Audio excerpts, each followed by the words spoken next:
Hello, my name's Emily, and welcome to my presentation on my dissertation as part of my Masters of Counselling at Bangor University. My dissertation is titled Climate Anxiety, Would You Seek Therapeutic Help? A correlational study exploring the relationship between climate anxiety and help seeking.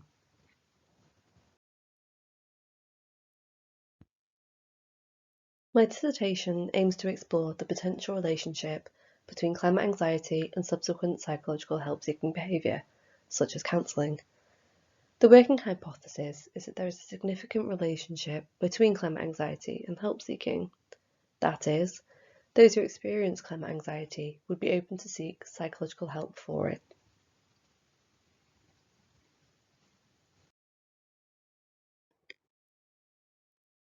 The format of the presentation will take you through the following. Introduction.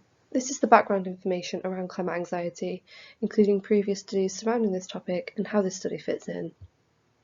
Method. This study process will be outlined. Results. We will look at the findings of the study.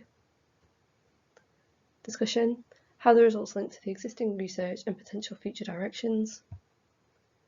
And conclusion. What is the take-home message of this study?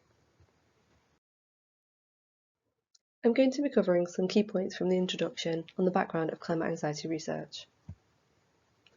Increased public awareness of climate change and the environmental consequences of this has grown with mass media reporting.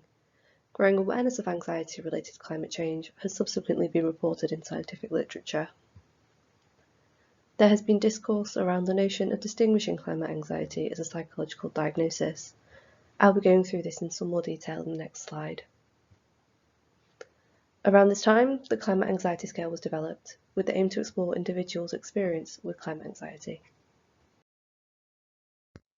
The possibility of having climate anxiety as a distinct psychological condition or diagnosis has caused some dispute for a couple of reasons. Dispute over the current definition of climate anxiety and its presentation means there is yet no universal understanding of climate anxiety symptoms or experiences. This could be based in fear, grief, and existentialism as examples. The stigma of a diagnosis. Climate anxiety research has largely been targeted at young people who, it has been argued, may be at risk of being pathologised if a climate anxiety diagnosis were to exist. Existing research on climate anxiety has found specific demographics that may be more vulnerable to experiencing mental ill health, including anxiety surrounding climate change. These groups include young people who are developmentally vulnerable to exposure to environmental stresses. Activists. Relationships have been found showing individuals who experience emotions such as anxiety related to climate change are motivated by this to embark in environmental activism and causes, and individuals who live rurally. As of the time of this study, there appears to be no research analysing views on help seeking in relation to experiencing climate anxiety. Here is the method. Each of the points here will be discussed in turn over the next couple of slides. Participants. 423 of the total responses were used in the final analysis. Participation was open to those 18 and above with internet access. Design. This study was a Pearson's correlation, analysing the relationship between scoring on the climate anxiety scale and the Self-Stigma of Seeking Help scale, which will be covered in more detail in the next couple of slides. Data collection. Access to the questionnaire was via the University of Bangor's internal participation system, SONA, which is accessible to students at the university. 2 course credits were granted to students accessing the questionnaire this way. Other recruitment was via a link shared on social media sites and word of mouth. Ethics. This study was approved by Bangor University School of Behavioural Sciences Ethics Committee and also adhered to BPS and BACP ethical frameworks for research. The validated scales used to measure climate anxiety and psychological help seeking are the Climate Anxiety Scale and the Self-Stigma of Seeking Help scale. The Climate Anxiety Scale is answered from a range of never to almost always. I put the responses at the bottom of the screen.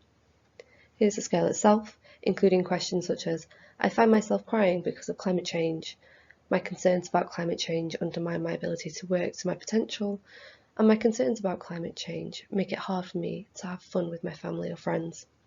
Please pause the video here if you'd like to read these questions in full. Here's the Self-Stigma of Seeking Help scale. Participants answer on a scale of strongly agree to strongly disagree, as you can see on the image here. Participants are asked to respond to statements including, my self-esteem would increase if I talked to a therapist. It would make me feel inferior to ask a therapist for help, and I would feel worse about myself if I could not solve my own problems. Again, please feel free to pause here if you'd like a closer look at all the statements included in this scale. Results. So just some descriptive information on the demographics of the study relating to a specific question on the questionnaire. The table here presents demographic information for those that selected no or yes to question 26. The question is, would you consider having counselling for climate anxiety, which can be seen at the bottom of the screen? The average age of respondents answering both no and yes was 37.9. The youngest participants were 18 and the oldest participants were 81. The mean age was the same for both response groups to question 26, with the age range only slightly increasing by just 1 year for those answering yes. Majority of respondents selected white as their ethnicity and female as their gender. This was true across both yes and no responses to question 26. Participants were asked to select the closest fitting description of the area they lived in. This was a selection between rural, urban and suburban areas. There was a fairly even split between responses to the selection of urban and rural from the participants, as you can see. This all suggests descriptively that there are a few distinguishing factors between individuals who would and would not consider having counselling for climate anxiety, at least across the demographics of age, ethnicity, gender and area. For more information on the descriptive findings, please see the accompanying handout found in the description. So, as we can see from the previous slide, the majority of participants answered no to the question, would you consider seeking help for climate anxiety? And that there was no significant relationship found between climate anxiety and help seeking, meaning the alternative hypothesis of there will be a significant relationship between climate anxiety and help seeking is to be rejected. The discussion. Are there any possible reasons for these results? Potentially, stigma, outside of self-stigma, could be influencing answers given. This is particularly linked to existing concerns of climate anxiety being diagnosed and stigma around such a diagnosis that may be experienced by participants of this study. It could be that types of stigma impacting on the desire for help seeking is a future research direction. Linking from the previous slide, there is dispute over climate anxiety as it currently stands being clinically described. There is still debate over presentations and symptoms of climate anxiety that could potentially have been of some influence here. Research on climate anxiety is still in its infancy, and perhaps the available scales out there at the moment are catching a specific presentation of climate anxiety based on the varying definitions.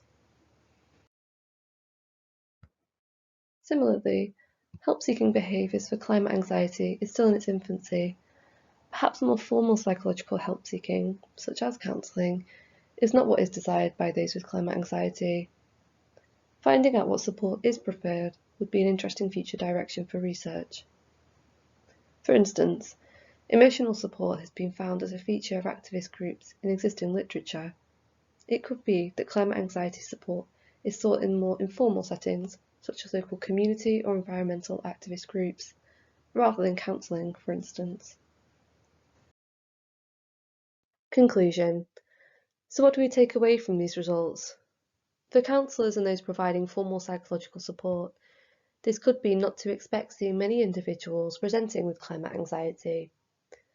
This may further impact decision-making regarding training opportunities for counsellors and health service providers. For example, the BACP provides continued professional development courses for working with clients presenting with climate anxiety.